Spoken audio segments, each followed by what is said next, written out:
Hello, everyone. Thank you so much for joining us for our Level Up Your Streaming discussion. I'm Kyle Adams at Daktronics. Thank you, NACDA, for the opportunity to spend a little time with you all today. We've been a longtime partner of NACDA, and I think we've been a sponsor for over 25 years, and we appreciate your relationship. We think we have some really good content for you today about how to handle your streaming for your sports and how maybe Daktronics can assist in that. And we have a great panel for you today, who we will introduce momentarily. But before we do, Robin, do you have anything else to add? Well, thank you, Kyle. Yes, just want to thank NACDA. Thank those of you who helped join us on the panel. And thank you all for attending. We miss seeing you in person, and we look forward to that day soon at a NACDA conference here in the future. Again, we thank you for joining us, and Eric, we'll turn it over to you. Thanks, Kyle. Thanks, Robin. Hello, everybody. Welcome to this discussion on streaming and college athletics. I'm Eric Cain. I'll be your host. I live in Denver, Colorado. My customer base is Colorado and California. I've been working for Daktronics for about 10 years now in this space, and we have an amazing panel for you today. We literally hand-selected these panelists due to their expertise in the industry and in streaming in particular. Before we dive into the conversation, I wanted to let the panelists introduce themselves and maybe describe their current role, how long they've been in it, and where they're at. So we'll start with Eric Edens. Hi, I'm Eric Edens. I'm the applications engineer for Daktronics in the Mid-Atlantic region. I've been working for Daktronics for about 5 years now and focus pretty heavily on the Daktronics control systems and how we integrate within the control room. Thanks, Eric. Tim Jackson. Yes, Tim Jackson here at the Big West Conference office. I'm the director of video and digital distribution here. Currently working with each one of our members to get us all to the ESPN quality standard. Thanks, Tim. Karen. Hi, my name is Karen Langston. I'm the Senior Associate Athletics Director at Cal State Bakersfield. And I've been in the role for almost 20 years and have seen our live production product really obviously evolve quite substantially over that time. But that's our primary focus as we have become a member of the Big West Conference. And with Tim's help, we're continuing to grow our live product. Excellent. Thanks, Karen. John. Yes, hi, I'm John Lukach. I am an Assistant Director of Athletics for Multimedia and Production at Cornell University. I am the liaison to the league for our streaming initiatives and all of our broadcasts on ESPN. I also manage day-to-day the in-house video boards, the productions that we obviously produce from here, and any multimedia aspect within our athletics department here at Cornell.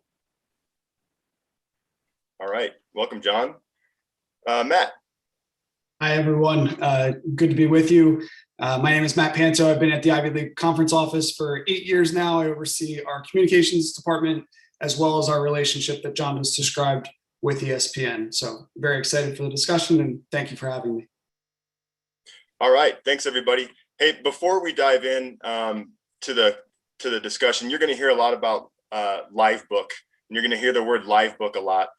So I just wanted to give a brief overview of what Livebook is. It's a Daktronics product. It looks like the laptop that you see on your left here, and it's a portable graphics device that you can take from venue to venue, and it produces a graphic like you're seeing on the right side of your screen. On the bottom, you've got kind of your in-game graphic look, and on the top, you've kind of got a go-to-break graphic look, two of thousands of different graphics that we can produce with that Livebook graphics system. So I wanted to get that out of the way before we dive into questions. But my first question is going to go to Eric Edens with Daktronics. Eric, streaming, and trust me, I know this from experience, can be confusing. I have a lot of conversations with a lot of customers throughout the country about streaming in general. So I'm hoping you can maybe give a brief overview of maybe the ABCs of streaming to kick us off. Sure. So I think we've got a couple graphics here pulled together. We'll take a look at the first one here. And, I think to start off, streaming it can mean a lot of different things to a lot of different people. In reality, it's just getting your product out there on some web-based service so that your fans can consume that at home. But there's kind of a wide range of streaming productions that you'll see out there. So in the first example here, you can see certain events you might see just a single camera. Maybe there's a graphics machine to put a score bug on there, and then it's sent out to stream for people to watch. If we hop to the second graphic, however, others you might see 3 or 4 or 5 or more cameras, a switcher to switch between them, full replay functionality, full graphics package with, stats and data and everything integrated, play-by-play announcers and so on. And it's more of a full-fledged professional polished production. And then really there's any number of scenarios between these two. You can go from the single camera all the way up to the, full-fledged production. And I think, there's a number of constraints that come into play when we look at streaming and what a production ends up being, whether that's, budgetary constraints, staffing related, not having enough people, whatever it might be. But there's systems out there that can really make it pretty easy to pull off a very high level professional looking production without really needing to break the bank, without needing to have a ton of people and still put on a really high end quality production. Yeah, you mentioned budget constraints. I mean, that's a lot of the conversations I think that we're having with our customers is, we don't have $500,000 or $1 million to spend on a stream. Are you finding that those are the same conversations you're having? Yeah, I think some people initially are a little scared by that. They think, oh, we have to get all of this equipment in order to stream. And, I think when you're first starting out with streaming, it's probably best to sort of look at the big picture of what you want your stream to be. Do we want to have replays on there? Do we need to incorporate stats and all of these, insert graphics and things? Do we want to try and monetize this and work in sponsorship items, those types of things? Kind of look at the big picture of what your goals are, what you're trying to achieve. And then we can typically kind of fit any budget and put together a system that will work in there, whether that's, hey, we're going to have 2 cameras and we're going to have 5 cameras, or we're going to look at this replay system versus that replay system. There's kind of a system that can fit pretty much anyone's needs. Yeah, absolutely. I think we're going to dive into some of those solutions as well as we kind of move through this.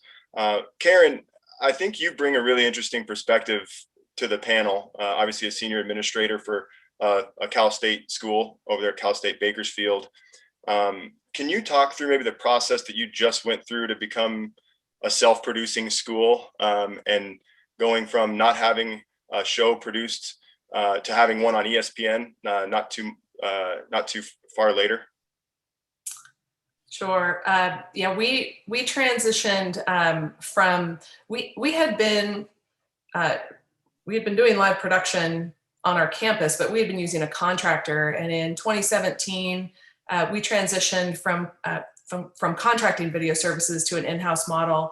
It was really prompted by our invitation and ultimate transition to the Big West Conference and the commitment to delivering ESPN-ready product was going to be substantially greater than what we had before. And so we just felt like we really needed to have that in-house. And so first of all, let me start by saying anyone can do it. It forces you to be innovative and creative. We had to move some things around with our staff, but it was really worth it.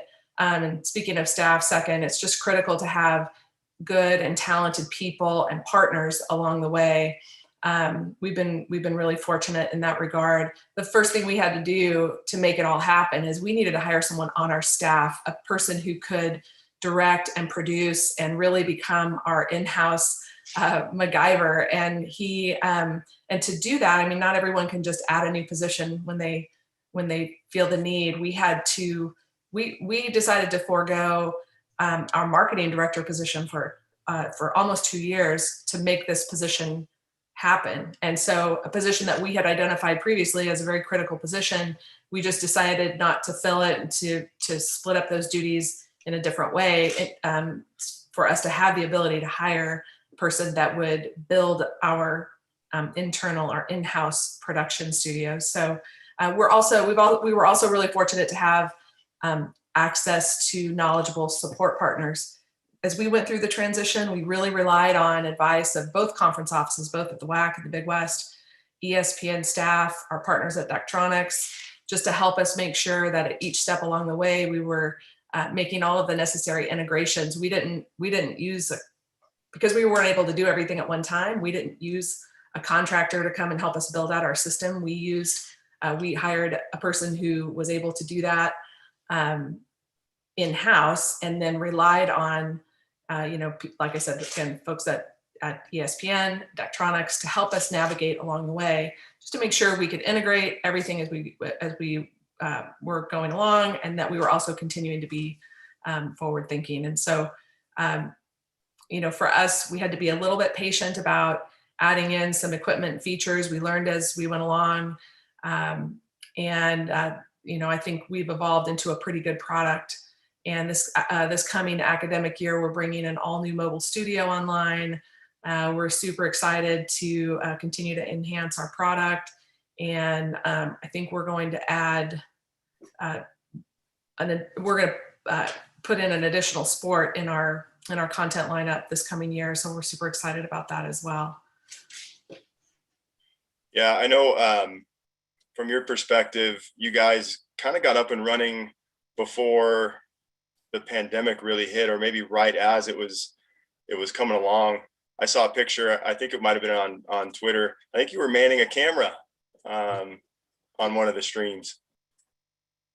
Well, yeah, that was the other duties as assigned. We had a camera person not able to show up at the last minute. So that's the other thing. If I can run a camera, anyone can run a camera. So we've been able to teach just about anyone to do that.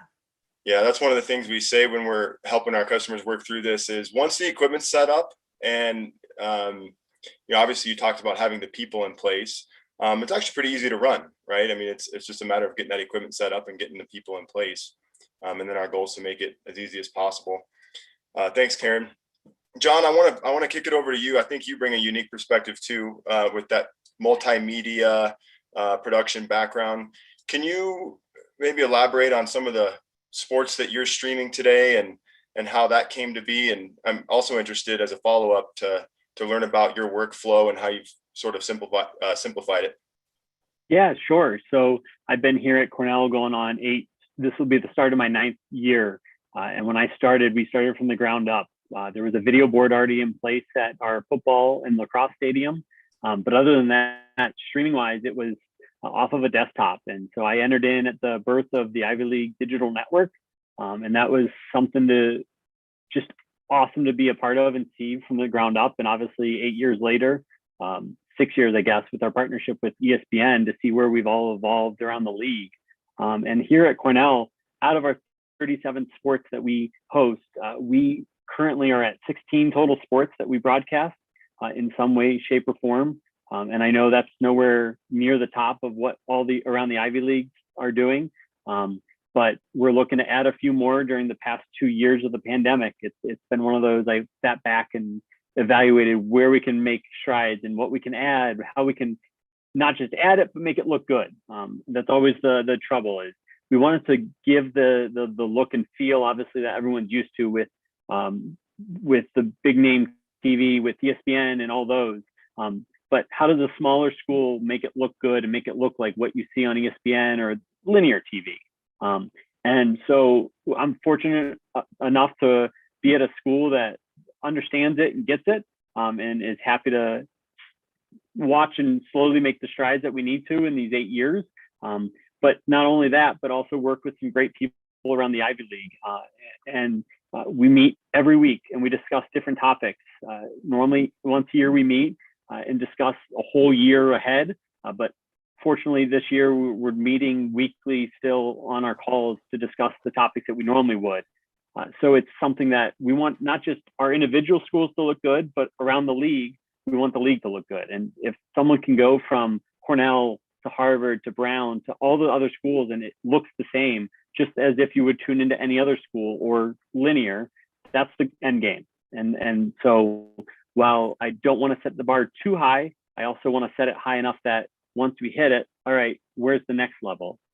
So recently, right before, similar to Karen, right before the pandemic hit, we actually got a new video board installed at our hockey rink, and that came along with a whole centralized control room. I helped with the help of Daktronics and a few other members. We were able to put together and put our heads together to build a central control room. And it's all NDI based. So we can hit all of the sports except one due to location on campus from that location. And so it really has made a lot of things simpler, and it's easy to add more elements. So for example, our soccers, we're only getting a one camera shoot. Whatever we could take out, even in the elements, put a tent over it, put a bin over it to keep it from the rain or the snow for that matter sometimes. We now can wheel out a few items and then it goes back to the control room, and now all of a sudden we can do multiple cameras, replay, the better graphic system and all that. So it really has enhanced not just what some look as the bigger sports, the footballs, the basketballs, but it enhanced across the board, all the way across all of our sports. So being able to enhance soccer's, volleyballs, even gymnastics and wrestling from a basic one camera shoot, as you mentioned earlier in the graphic, to multiple cameras, adding replay, adding graphics, it all comes to telling the story and being able to tell the viewers more than just what's going on in the game. And so that's really been a big help for us here. Yeah, and I think this, you mentioned centralized control room. Congratulations on getting that installed. That is kind of that's a high mark. And I think a lot of schools that are going to have to stream at, what you'd call a satellite location, I think they do look to schools like you that have put in a centralized control room. For the viewers and listeners out there, can you explain maybe some of the pros to having that centralized control room versus having to put a full-fledged production system out at some of those satellite locations? Sure. Yeah. So as I alluded, my first few years here, up until the plans to start thinking of building the control room, we were hauling out, whether it was a TriCaster or just a laptop, depending on what we had at our able to use for that day, depending on the other events. If it was just one event, then we would haul out a TriCaster, rain or shine or snow, and trust the Rubbermaid bin to keep it, or even a fly pack, a wheeled case to keep it from the elements. And you risk 20, 30, upwards of $50,000 sometimes. So being able to wheel out a smaller fly pack, a unit that has all the devices to connect the cameras to the central hub, then producing it all with the expensive equipment, all what people think what a room should look like, the flashy gear, being able to have all of that within it, then all of a sudden now, like I said, we can add replay to sports that never had it or never would have had it because we weren't going to take a separate replay unit out. Yeah. John, one thing that I heard you mention in kind of your initial comments that I feel like we've seen across the board, you mentioned that there, through COVID, there started to be a need almost to get other sports online that maybe weren't before, to improve the quality of those productions. And I think a lot of that was driven by, the fact that you can't have fans in the stands. So like you said, you maybe already had those sports you were doing a big production for, but I think we're seeing more and more of that now that they people are starting to realize you can put on that level of production for all of your sports if you think about it. And the other thing you mentioned was the NDI workflow. I think in your case that probably helps drastically, with it all being network based, to get cameras across campus, back into a central location so that you can do that versus having to have everything hardwired, transported over fiber and so on. It does. And it's funny. I work closely with the academic side when sports aren't going on, and throughout being able to have the commencement in person this year, they then had to reach how do we get it up and running? We don't want to do our normal objective. Obviously, our control room was sitting there unused. Even when sports aren't going on, it still technically is there and it can be used. And that's one way that I'm trying to help our academic side, the university side, is understanding the NDI workflow and how they can utilize it. Their IT engineers have worked with me over the past several years now to make sure that our network on campus is up to speed, and obviously that we're not going to fry it, but then they want to add to that. They want to add it on their side. And So it's one of those that I've learned that I've been working closer with the academic side, not just the athletic side, to try to enhance the university as a whole, which in the end game, helping Cornell as a whole is going to better not just their part of it, but our part as well in athletics. And a question I get a lot of when we start to talk through some of these systems is, what's NDI and what's SDI? So Eric and John, I didn't know, Eric, I know you have to explain that a lot to people. Could you give a brief explanation when we're talking about NDI? What is NDI? And then what's the difference between NDI and SDI? Sure. NDI is a network-based video protocol. So it's the ability to, you can have cameras throughout a venue or across campus, and as long as they're connected back to the same network as a lot of your other equipment, you can get those video feeds in versus having to run dedicated wiring for those systems. So, SDI is going to be a direct camera cable that's, connected between your camera and your video switcher, whereas NDI can utilize the network that might already be in place to bring that signal in. Excellent. Yeah, thanks. I just wanted to get that out of the way, and I may be stopping. You guys are wizards when it comes to that type of info. So thanks for that, John. I want to kick it to Tim and then over to Matt. I mean, from a conference level, Tim, you're helping a lot of your member schools become self-producing, like Karen had mentioned. Can you maybe help us understand what it's like to get a school up and running from the conference perspective? And I want to go back to the beginning of my question and state you guys have a conference-wide deal with ESPN3. So, with that going on, it probably adds a whole nother level of complexity. But can you maybe talk to what it's been like from the conference standpoint? Sure. So the Big West has 11 member institutions. Hawaii currently has an agreement with Spectrum Sports to cover the athletic events. We have Karen and her crew at Bakersfield, UC San Diego, which all entered the conference already producing the ESPN3. I can tell you with the 10 schools producing ESPN, all of them produce games very differently. For institutions still developing their production, we obviously recommend that each school hires an integrator to figure out which solution works best for them. With schools who don't hire an integrator and they have a basic setup, I know myself and some of our ESPN partners, we work with each school to determine what their current infrastructure is and what they have in place and what solution works best for them.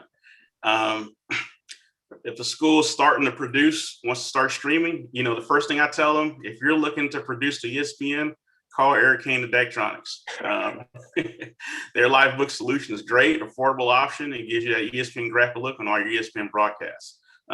Most of our schools have either produced and are currently looking to purchase the live book solution with you guys. So you guys have been a huge help with that. The next thing I would tell these schools is make sure you cultivate your relationship with your IT department. Some of the problems we've encountered on our broadcasting streams are usually network related. You need to have somebody readily available before and during your broadcast just to be on call in case there are any networking issues that occur. Another thing I tell our schools, find a way to get lots of student help. Come to think of it, we work in college athletics. Our livelihood depends on college students. I don't see why this wouldn't carry over into the production side. Last but not least, I tell our producers, hey, for those 3 hours, you're the most influential person in your entire athletic department. You have the ability to facilitate and cultivate the return on investment for your institution. You're doing this through increased broadcast revenue, streaming engagement with fans, recruits, and sponsors. And also, you get to tell the story of all your student athletes. You have that whole broadcast to do that. So I definitely think that's something that producers need to be aware of while they're producing. Tim, one thing you mentioned there was kind of connecting with your students and bringing them in to help run the broadcast. I can tell you when I was in college, I was doing this, and it's great experience. One, it's great for the athletic department. You don't have to go out and recruit people, especially if you've got some sort of broadcasting curriculum on campus where you can find students. But it's great real world experience for these students to come in and work these events and kind of have it on their resume when they come out of college. Oh, absolutely. I've actually had students change majors. I used to hire engineering students because they were smarter than me. Come to find out, a lot of them changed their major to like production. And I'm like, why are you doing that? There's more money in engineering, but they had fun doing it because you empower them to help you put on a good broadcast. Yeah, so no pressure out there for any of those producers. Your entire collegiate brand is resting on your shoulders. No, but seriously, it is a very, I think it is a very cool thing to be able to kind of have the power of the broadcast in your hands. And here you are as a student, 18, 19, 20 years old, and you're actually producing a show. And what a great marketing tool for the colleges and universities. Matt, I wanted to keep it in the conference side. And so from the Ivy League, you guys were, you kind of spearheaded your way into a higher level broadcast a couple years ago. Can you talk to kind of how that integration went and your role with that integration? Yeah, sure. Absolutely. It actually overlaps with a lot of what the panelists have already said. What do you want your stream to be was certainly rang true for us. And then John's comments about streaming the most number of sports and most number of events so that you have access and fans have access to this type of live content. So in 2013, we launched the Ivy League Digital Network. And since then, we've averaged over 1,400 events throughout our 8-member institutions each academic year. There is a deep commitment to streaming as many events as possible each academic year for the reasons that we just said. So when we started with goals, that was very, very clear right off the bat. The second piece was that a lot of the equipment was going to be campus decision-making. The campuses that are within our membership are very unique, and they are unique in their own ways. So it was determined very early, in fact, before I got here, that equipment purchases where the league office could be helpful, absolutely, here to collaborate and be a part of that solution. But much like Tim said, each of your campuses are unique. And making sure that you're matching equipment purchases with your infrastructure, with your resources that are available, with the sports that you're looking to stream, those all had to have synergy. So a lot of our decision making has been campus-based when it's come to equipment. John referenced our constant communication amongst the membership. We meet every Monday at 10 a.m. and it's conversations like this that help each other, hopefully raise each other's broadcasts. But the equipment purchases themselves have really been at their discretion. The live books for us were, to be honest, the first league-wide purchase that we made for the reasons that I just gave. They were portable, they were affordable. As we wanted to continue to broadcast more and more sports and more events, this was the path that made most sense, and it made most sense for all 8. So this was one of them where it made sense to do throughout the membership, and we're proud of the partnership that we've worked through with the live books. Just to echo some of the other comments, in particular, again, what Tim said, relationship with an IT department, I think John referenced it as well. The relationship with the IT department and where you can match your goals and objectives with campus, that's invaluable. I came from a campus, I spent 7 years at Lafayette College in the Patriot League, and we looked forward to showcasing what we could do with commencement and notable speakers that came to campus. That was when we got to show our value and hopefully see a return on investment back into athletics when the time came back around for equipment purchases or anything else. So that relationship in campus is invaluable and something that takes a lot of time, but is certainly worth it. And then the last thing is, I think at the beginning of every year, you just take a look at the full academic year. And to go back to one of the questions, what do you want your stream to be? Not everything is going to be at the same level. And as long as you're giving a fair look to your entire schedule and staffing and generically doing the best that you can, that's all that matters. And I think, we've seen such strides in this area, and everyone continues to do their part to raise the bar. So, yeah. Yeah, you mentioned this, it's come up a few times, the campus communications with IT. What are some of the questions from athletics that some of these athletic departments should be asking to their IT department? I mean, what needs to be covered? Is it mostly internet infrastructure? Is it, or is it more than that? Yeah, I can start. I've been removed from a campus for a couple of years now, but I also think it's timing. A lot of the athletics events obviously are on weekends or nights, and the ability to get on the phone when things inevitably go wrong is that part of the relationship building to have, whether it's 1, 2, 3 people within IT that you know that you can trust, that you're not going to bother them just to bother them. I think that relationship building is incredibly important outside of the technical necessities of what you need their collaboration on. It's that relationship that I'm unfortunately going to have to call you at 8:30 on a Wednesday night because our stream just went down and I don't know what to do. Please don't get mad at me. I'll buy you lunch the next day, but I hope that you'll pick up the phone anyway. So I think that relationship is critically important. Eric, I also think when you're trying to build a production unit out, I think IT is very critical, along with campus engineering, especially when you want to run fiber between all your venues. They would definitely know the paths it would take to run fiber, let's say between your control room and the soccer field or football or basketball. So IT is definitely, the relationship you have with IT is definitely it's very beneficial for you, for sure. And just to add on to that, the IT relationships are always important, but I think so many things that we do within athletics really rely on strong campus partnerships on a number of different fronts. And we had some discussions, someone already mentioned this, we had discussions this week about tying,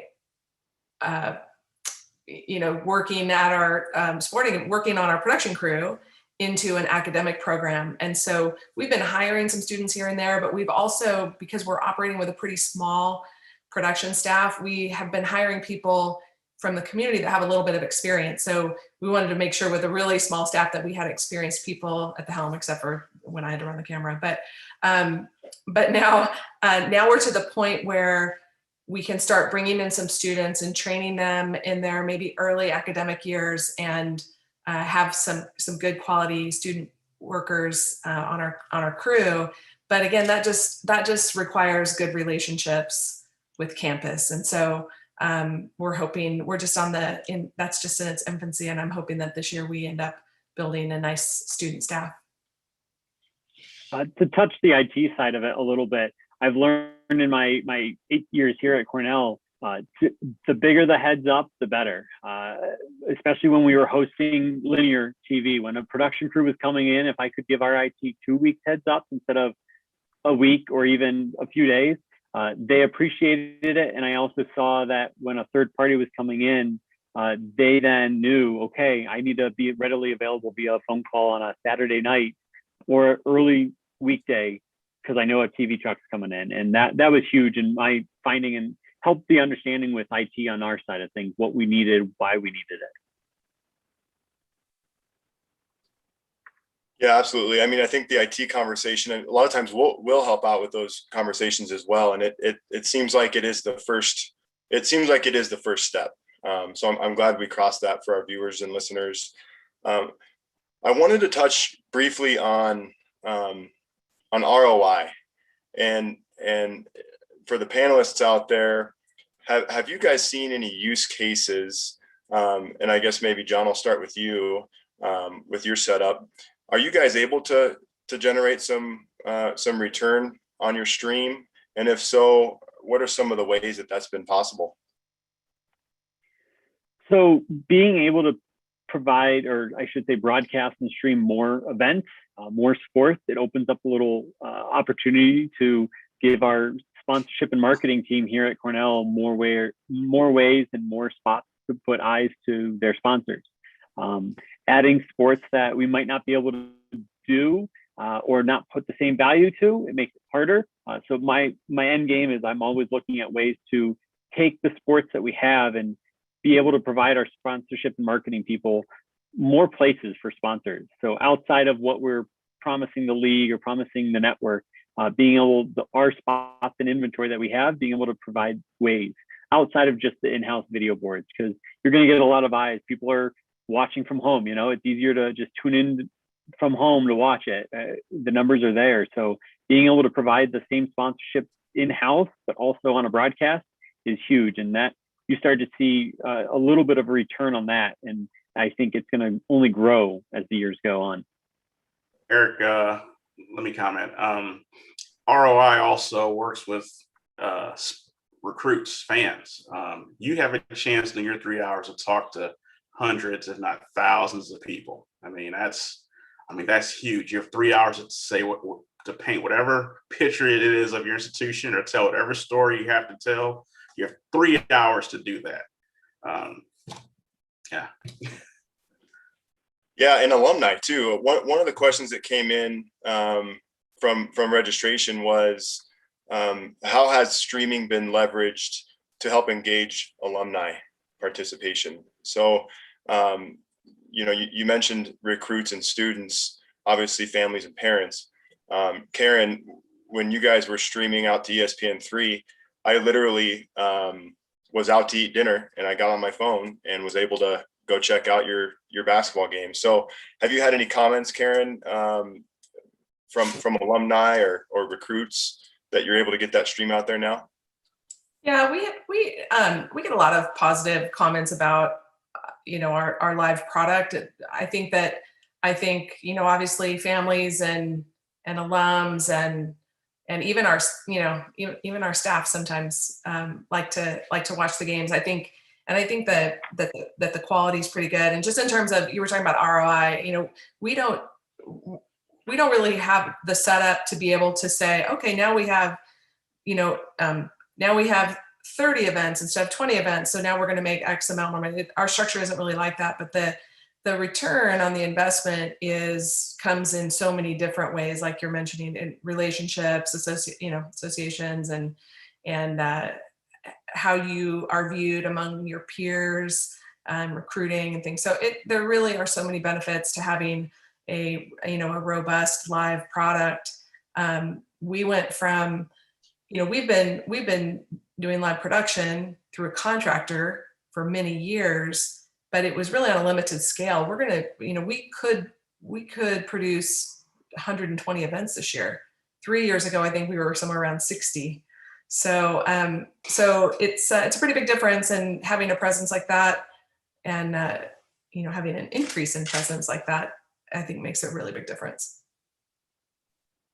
Eric, it also goes to, you can be so creative within your broadcast too, right? So it goes back to, what do you want your stream to be? And we may all have different objectives within that broadcast. Some of us want to be storytellers and see a monetary return on investment. There's no wrong answer there, and we probably all share all of the goals, right? But you can be so creative within a broadcast to do that storytelling, have that content throughout a broadcast that is a call to action for alumni or recruits or donors or whoever it may be. And that live platform gives you that ability that hopefully complements a communications or a social strategy. Yeah, I couldn't agree more. We did have a question come in, and this is going to be an interesting exercise for the panel here, because we might help find a solution, or at least have a recommendation. The question was, at a small school, they rent their facilities, and those facilities don't have internet connectivity. Is there a product or products that exist to provide that portable network connectivity? And if so, what is it? If not, what's your first suggestion? And I think Tim and Eric, I know you guys have been working through some serious obstacles when it comes to getting people a streamed event out to the world. What would be your comment there? Trying to think, what's the quality? What type of quality are you going for? Yeah, I think I was kind of thinking along the same lines. There are obviously hotspot type devices that would work over a cell network, but it's likely going to limit the quality of the video that you can send out, based on the bandwidth that's available. So, sadly, a pretty good internet connection is kind of a requirement to send out a good stream. But you could probably still get something out there. And I mean, depending on the cell service in your area, it might be better than others. But I'm sure there would be a way to do it with some sort of hotspot type device.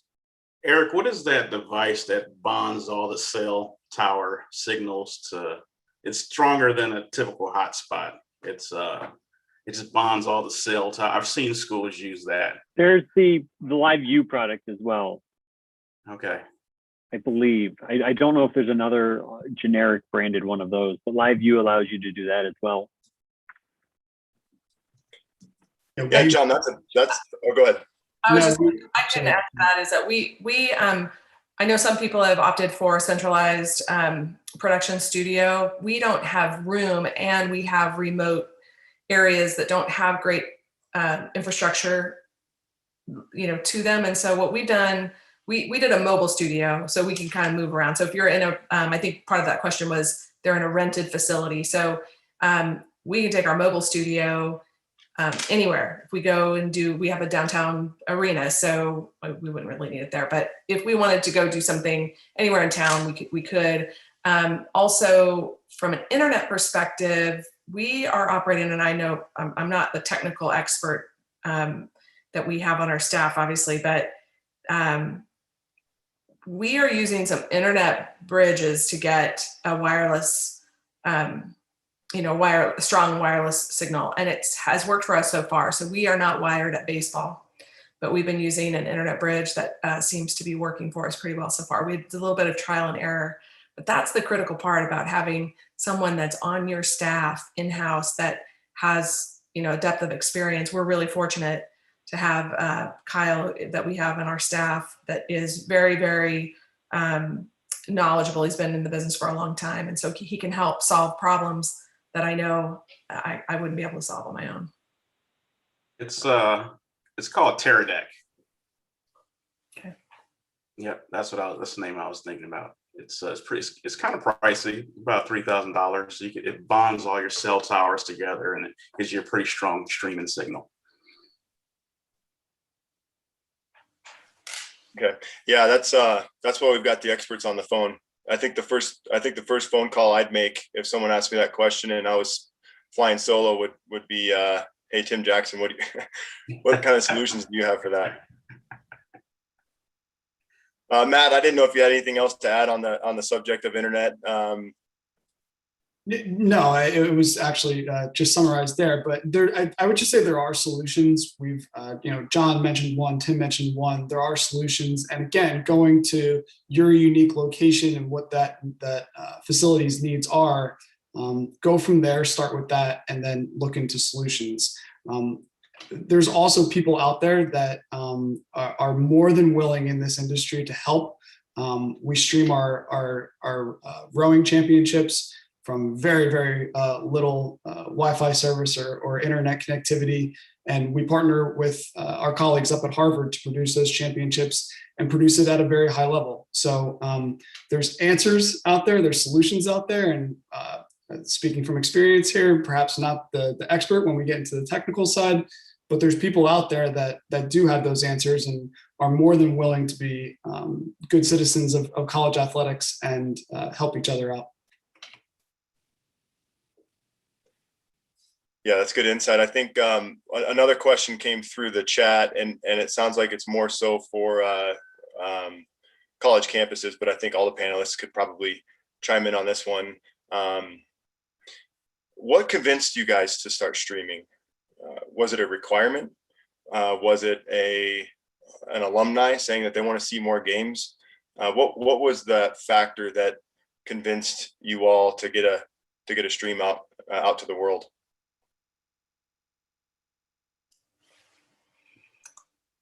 I'll start. I think it was a combination of a number of things. One is I think we're all, we work in an environment where there are a lot of really competitive people who are looking to grow and improve. And as technology was growing and improving, and as the big schools were doing more and more, we all, I think, strive to keep up. We were faced with some requirements at a couple different points along the way. One, as we were a member of the WAC, they have a certain set of requirements. We met those when we received our invitation to move to the Big West Conference. Our agreement with the conference had some different requirements, and we had a 2-year runway to get that in place before July of 2020, when we became an official member. So there were a number of different forces at work. Some of them were just that we wanted to, and that it's a priority for us. It has been, it continues to be. So, but then yes, there were some requirements as well.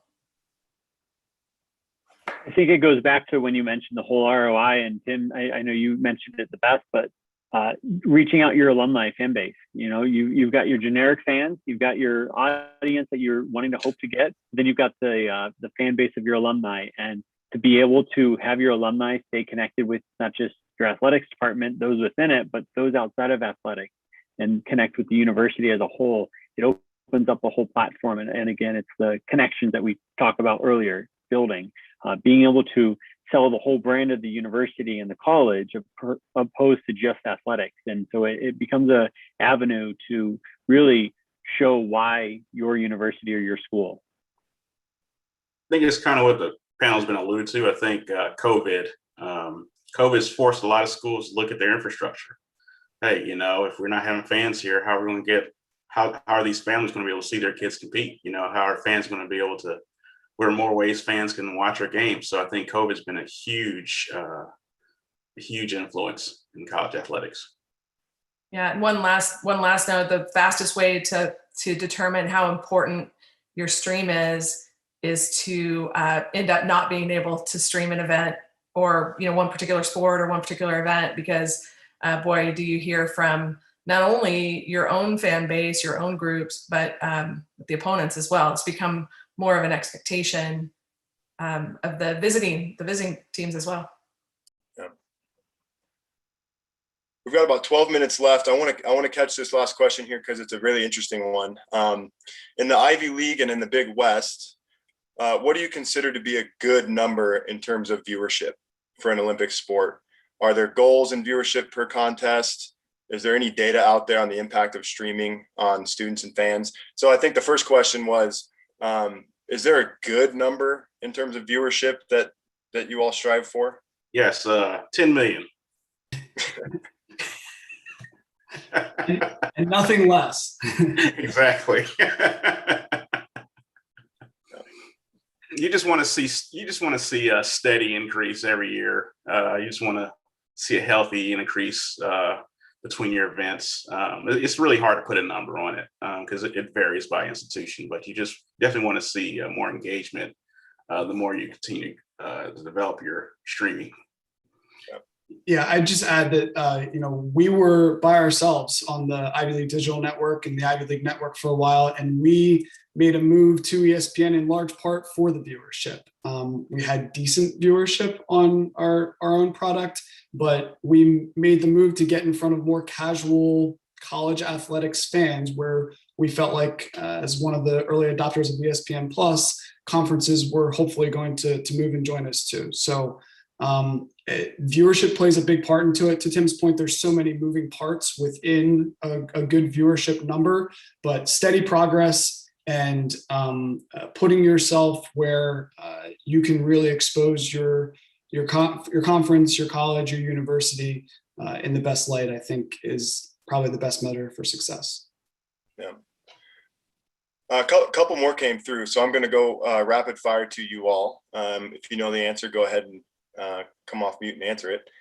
If you knew what you know now, when your venues were being built, what would you recommend to put in place during construction that would help you future-proof venue from the streaming TV broadcast side of things. So for in a construction world, when you're just putting in your venue, what would you recommend for somebody that's getting ready to do that? Internet? I'd say not just internet, but cable run spots, locations, whether it be drops or at least conduit for cables. Okay. Yeah, I like that. That seems to, oh, go ahead, Tim. No, I didn't say anything. Okay. Sweet. Last question here. What are some of the best suggestions to enhance a one camera production? So I'm going to try to, as we answer that, I'm going to try to show my screen for that diagram for a one camera production. And Eric, if I can hop in there to start on that one, to me, with a single camera production, the biggest thing you can do is start integrating more of your graphics, your stats, things of that nature. It's something that you can typically do pretty easily to get them on screen. You can integrate with the scoring system easily. You can integrate with, stats from Stat Crew or live stats pretty easily. And it's a quick way to sort of add to your production without needing, additional staffing to pull that off. Yeah, there's some cameras out there, such as the JVC models, the 500, 900 series, that have score graphics integrated in that, and you partner that with a score hub. That works great too for single camera streaming.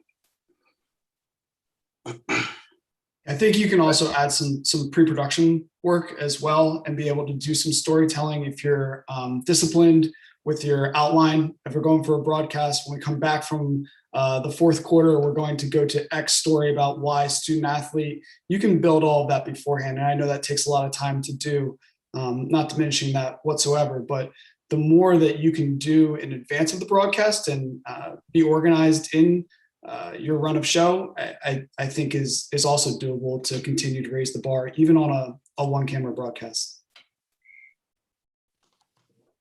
Yeah, and this answer is probably pretty obvious, but I would do what you can to try to get try to work toward adding an additional camera, even if it's just a mounted camera, GoPro or something like that. Like we have a net camera in volleyball.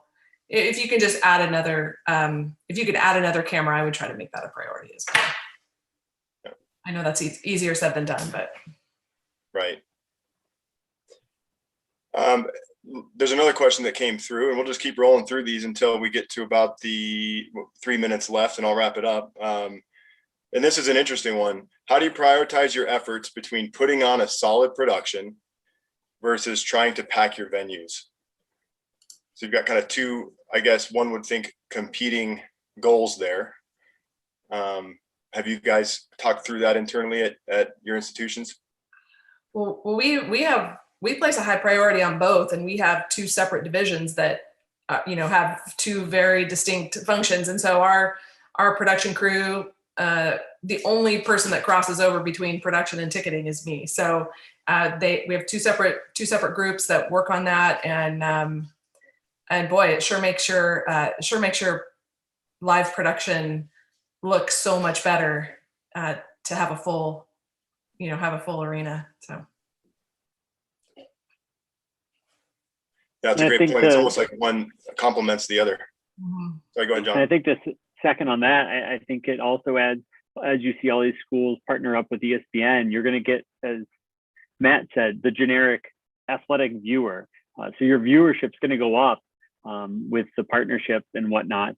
But you're also going to, as Karen said, you're going to have a better product if the arenas are full.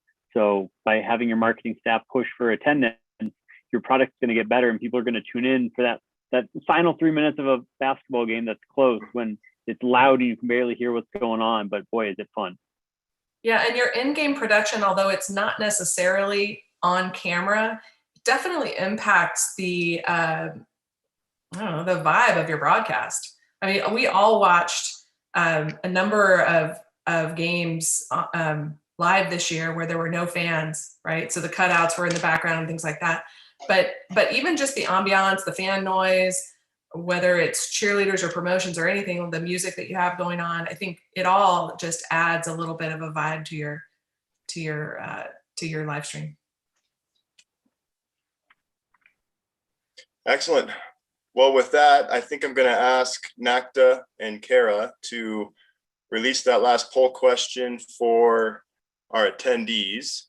I can't thank this panel enough. Obviously, I probably underplayed it with the amount of expertise that we have on the panel. I honestly call most of them when I'm looking for answers for anything broadcast related. That's for dang sure. So thank you, panelists. You guys have been very informative. I want to round out these last couple minutes here. We mentioned Livebook, and Daktronics is obviously really well known for video boards, scoreboards, audio systems for all of your campuses. But with this Livebook system, I think we are really going to change the game when it comes to helping our college partners. And again, it's a portable graphics system. So when you see that score bug at the bottom right corner of your stream, and if you want it to be ESPN ready and kind of have that broadcast style production look, these are the 3 different models that we're offering today. Just as a quick note, in the industry, when you're looking at a graphics machine, most of them start at that $30,000 to $32,000 range. So you can definitely tell that this is a very economical solution if you guys are trying to level up your stream. And I wanted to put a quick list of some customers that have bought ours, our graphics system, our Livebook graphics system, and hopefully with the help of all of you on the phone, we can help add to this list. So with that, thank you again, everybody. We'll give you 3 minutes back in your day, and can't wait to see everybody in person soon. Thanks, guys.